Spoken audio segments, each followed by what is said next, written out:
सावली में भीम आर्मी एकता मिशन की ओर से श्रद्धांजलि कार्यक्रम का आयोजन किया गया। जगड़िया में एक प्रांतीय गरीब परिवार की 10 वर्षीय बेटी के साथ क्रूरतापूर्वक बलात्कार किया गया और बाद में इलाज के दौरान उसकी मृत्यु हो गई है, इसलिए बेटी को श्रद्धांजलि देने और अपराधी को फांसी की सजा देने की अपील की। वहीं महाराष्ट्र में बाबा साहेब अम्बेडकर की मूर्ति तोड़े जाने का विरोध कर रहे सोमनाथ सूर्यवंशी की पुलिस हिरासत में मौत के बाद उन्हें श्रद्धांजलि देने के लिए कार्यक्रम आयोजित किया गया।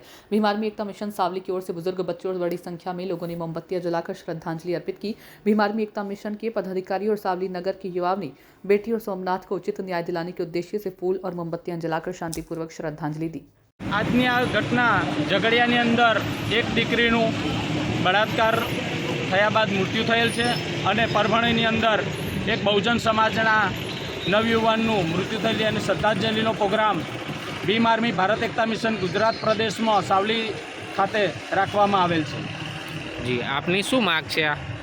અમારી માંગ એટલી જ છે કે આ ઘટનાની અંદર જે આદિવાસી દીકરીનું મૃત્યુ થયું છે તેની અંદર કંઈક ને કંઈક લાફાપોતી થઈ છે તેની સીબીઆઈ માંગ કરી રહ્યા છે અને આ કેસ જ્યારે પણ ચાલવામાં આવે ત્યારે ગુજરાત બહાર અન્ય રાજ્યમાં આ ચાલવો જોઈએ એવી અમારી સ્પષ્ટ માગણી છે। આપનું નામ? મારું નામ મકવાણા મહેશભાઈ કનુભાઈ, ગુજરાત ભીમ આર્મી ઉપાધ્યક્ષ।